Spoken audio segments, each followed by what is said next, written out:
What happens when a domesticated dog finds three orphaned bobcat kittens? This heartwarming story explores the unlikely bond between these two species, showcasing the incredible instincts of both the dog and the wild kittens. Prepare to be amazed. You won't believe this. A dog took in three orphaned bobcat kittens and raised them as his own.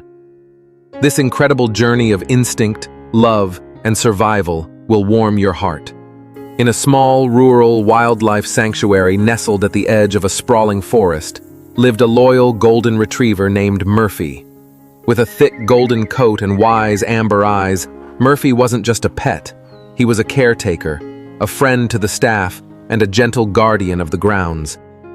Every morning, Murphy would do his usual rounds, sniffing the edges of the fence line, trotting through the feeding paths, and offering warm greetings to both humans and animals alike.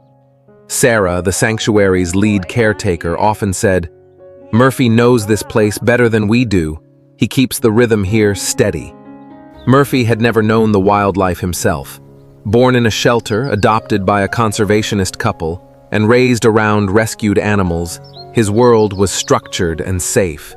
Yet, somewhere deep inside, something primal stirred. Something ancient and instinctive. One cold spring morning, Murphy's ears perked up. A faint, high-pitched sound echoed from beyond the trees, whimpering, soft, desperate. He followed it through the underbrush, his paws silent against the damp forest floor. Behind a fallen log, tucked beneath a tangle of ferns, were three tiny bobcat kittens, their eyes barely open, their bodies trembling. No mother in sight. It was clear they had been abandoned, or worse, that something tragic had happened to their mother. The staff would later suspect a poacher's trap had claimed her life, leaving the kittens alone in a harsh world.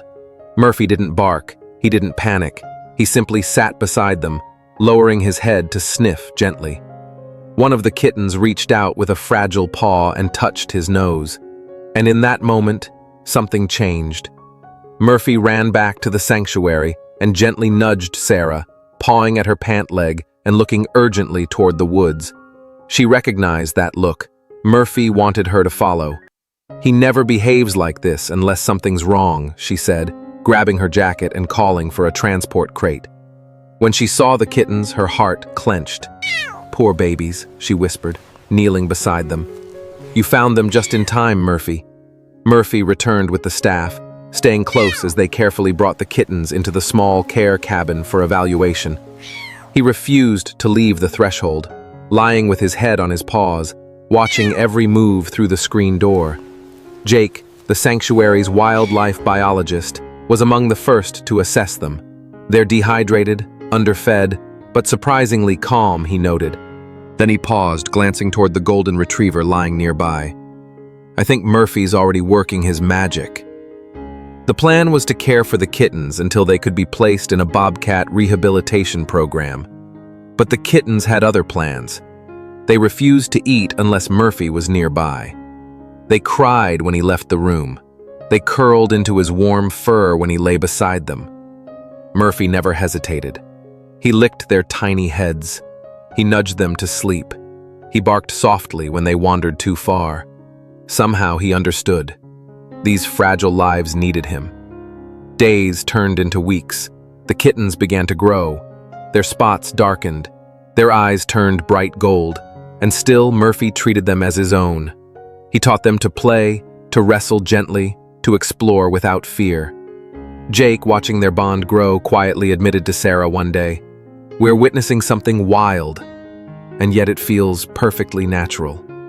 As the months passed, the bobcat kittens, now named Willow, Bramble, and Thorn, became strong and spirited.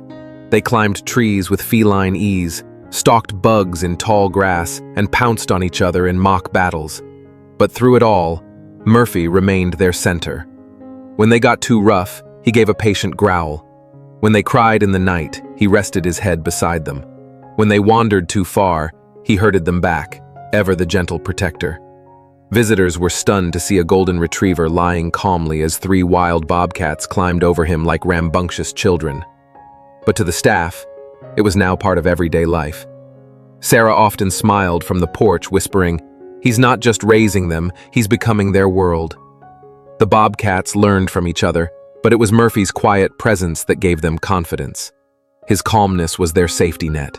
His love was their home. By the time autumn arrived, the sanctuary faced a difficult truth. The Bobcats were growing too wild to stay. They were agile, alert, fierce. They needed space, freedom, a chance to live as they were meant to. Elena, the release program coordinator, oversaw the plan. She had done this before, many times, but this one felt different. "This isn't just a release," she told the team quietly. "This is a family parting ways." A protected release zone was arranged deep in the forest, far from human interference. It was everything the sanctuary had hoped for, yet for Murphy, it meant letting go. The day of the release was quiet. The staff loaded the Bobcats into secure transport crates. They meowed in protest, confused. Murphy followed the van on foot, ears low, tail still. At the clearing, the doors were opened. Willow was the first to step out. She turned once, glanced at Murphy, then disappeared into the tall grass. Bramble followed, more hesitant, pausing at Murphy's side before vanishing into the wild. But Thorn, the smallest, the most attached, lingered. He rubbed against Murphy's chest, let out a soft purr, and looked up with wide golden eyes. Then, with one final nudge, he too turned and vanished into the trees. Elena stood beside Murphy, her voice barely above a whisper. "You raised them well. This was never going to be easy, but it was always going to be worth it." Murphy stood there for a long time, his gaze fixed on the forest. He didn't whimper. He didn't chase. He simply stood tall, watching the place where his children had gone. Weeks passed. Murphy returned to his daily patrols. But something in him had changed.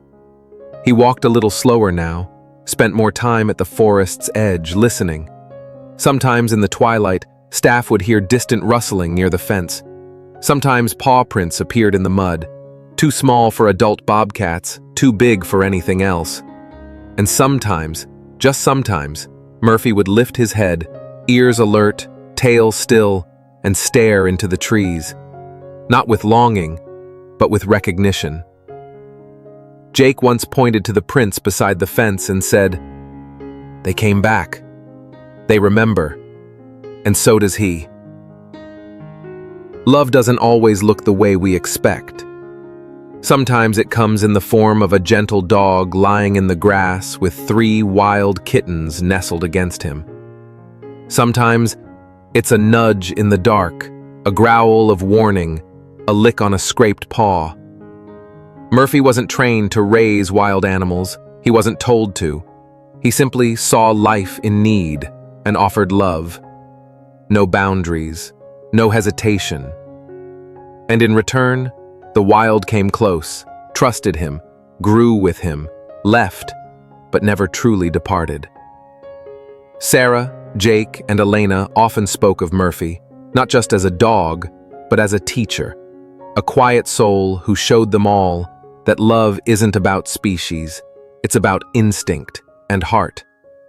So the next time someone tells you animals can't feel or can't choose love, remember Murphy, the dog who became a father to bobcats, and in doing so, showed us what it means to love without limits. Dear friend, thank you for taking the time to follow this story. Don't forget to like and subscribe to the channel to support us.